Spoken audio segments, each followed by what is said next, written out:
Hello అండి. అందరూ ఎలా ఉన్నారు? నేనైతే చాలా బాగున్నాను. ఐ హోప్ మీరు కూడా బాగున్నారని అనుకుంటున్నాను. ఫస్ట్ అయితే అందరికీ హ్యాపీ ఫ్రెండ్‌షిప్ డే అండి.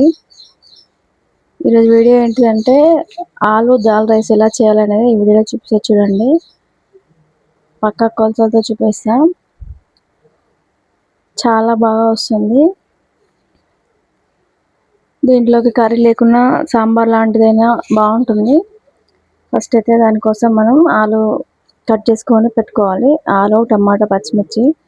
ఆలు ముక్కలు చిన్నగా కట్ చేసుకోకుండా కొంచెం లడ్డుగా కట్ చేసుకోవాలి. తర్వాత మనం ఒక గిన్నెలో కొంచెం పప్పు తీసుకొని, అంటే మనం ఏ పప్పు అయినా తీసుకోవచ్చు. పెసరపప్పు కానీ ఇంకా ఏదైనా మీకు మీ ఇంట్లో ఏది ఉంటే ఆ పప్పు తీసుకొని నానబెట్టుకోవాలి. ఆ తర్వాత గ్యాస్ మీద ఒక గిన్నె పెట్టుకొని అందులో ఆయిల్ వేసుకోవాలి. అది వేడయ్యేలోపు మనం అందులో కొంచెం జీలకర్ర,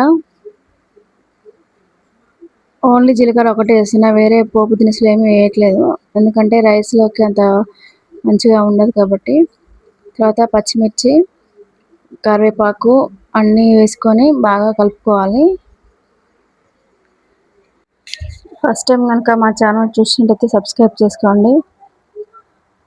పచ్చిమిర్చి బాగా ఫ్రై కావాలి, ఎందుకంటే అప్పుడే మనకు కారం తెలుస్తుంది. వేరే కారం కూడా అవసరం లేదు. ఆ తర్వాత మనం ఫస్ట్ కట్ చేసి పెట్టుకున్న ఆలు, టమాటా ముక్కలు ఉంటాయి కదా, అన్నీ అందులో వేసుకోవాలి. అందులో ఆనియన్స్, క్యారెట్ ఇంకా ఇంట్లో ఉన్న కూరగాయలు కూడా ఏమైనా వేసుకోవచ్చు, మంచిగా ఉంటాయి. నేనైతే ఓన్లీ ఆలు, టమాటా, పచ్చిమిర్చి మాత్రమే వేస్తున్నా. మీకు కావాలంటే ఏవైనా వేసుకోవచ్చు. తర్వాత అవి బాగా మగ్గనివ్వాలి, ఆలు టమాటా మొత్తం. తర్వాత అందులో మనం కొంచెం పసుపు వేసుకోవాలి. పసుపు వేసుకుంటే బాగుంటుంది దాల్ రైస్కి. తర్వాత అది మగ్గినాక అందులో మనం ఫస్ట్ నానబెట్టుకున్న పప్పు ఉంటుంది కదా, ఆ పప్పు కూడా అందులో వేసుకోవాలి. పప్పు బియ్యంతో పాటు కూడా వేసుకోవచ్చులే, కానీ నేనైతే ఫస్టే వేస్తా.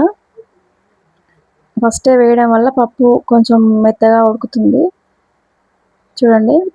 తర్వాత మనం బియ్యం ఏ గ్లాస్తో అయితే తీసుకుంటామో అదే గ్లాస్తోనే వాటర్ కొలుచుకొని పోసుకోవాలి. మనం నార్మల్గా బియ్యం ఒక గ్లాస్ తీసుకున్నామంటే అదే గ్లాస్తోని 2 గ్లాసెస్ వాటర్ తీసుకోవాలి. 2 గ్లాస్ బియ్యం తీసుకుంటే 4 గ్లాస్ వాటర్ తీసుకోవాలి. ఎందుకంటే అందులో ఆలు, పప్పు కూడా ఉంటుంది కదా, కొంచెం ఉడకడానికి ఉంటుంది. తర్వాత అందులో కొంచెం సాల్ట్ వేసుకోవాలి. సాల్ట్ వేసుకున్నాక కాసేపు మూత పెట్టుకొని బాగా మరగనివ్వాలి. చూడండి మొత్తం మరిగింది, చూడడానికి మాత్రం సేమ్ సాంబార్ లాగానే ఉంది. బాగా మరిగిన తర్వాత మనం అందులో నానబెట్టుకున్న బియ్యం ఉంటాయి కదా, బియ్యం 2 టైమ్స్ అట్లా వాష్ చేసుకొని తర్వాత మళ్ళీ వాటర్లో నానబెట్టుకోవాలి. ఒకసారి మరిగాక అదే వాటర్లో బియ్యం మొత్తం వేసుకొని బాగా కలుపుకోవాలి. బియ్యంలో కొన్ని వాటర్ ఉంటాయి కదా, అందుకే మనం ఎసరు పోసేటప్పుడు కొంచెం తగ్గించుకొని పోసుకోవాలి. ఒక 15 మినిట్స్ అట్లా మూత పెట్టుకొని తర్వాత చూస్తే చూడండి ఒక 50% అయితే ఉడికింది అన్నం. తర్వాత మనం మొత్తం మూత తీసి చూస్తే చూడండి ఎంత బాగా వచ్చిందో. దాని మీద అయితే మనం కొత్తిమీర, పుదీనా వేసుకొని ఒక 5 మినిట్స్ అట్లా మూత పెట్టుకోవాలి. మీరు కూడా ఒకసారి ట్రై చేసి ఎలా వచ్చిందో కమెంట్ చేయండి. కొత్తిమీర వేయడం వల్ల టేస్ట్ చాలా బాగుంటుంది. వీడియో నచ్చితే లైక్ చేయండి. మీరు కూడా ఒకసారి ఇంట్లో ట్రై చేసి ఎలా వచ్చిందో కమెంట్ చేయండి. చూడండి ఎలా వచ్చిందో. నేనైతే దీనిలోకి సాంబార్ చేసా, పచ్చడి కూడా బాగుంటుంది, ఆవకాయ. ఒకసారి ట్రై చేయండి, చాలా బాగుంది. ఇంకెవరైనా సబ్స్క్రైబ్ చేసుకోకపోతే సబ్స్క్రైబ్ చేయండి. వెళ్తూ వెళ్తూ ఒక చిన్న లైక్ ఇచ్చేయండి.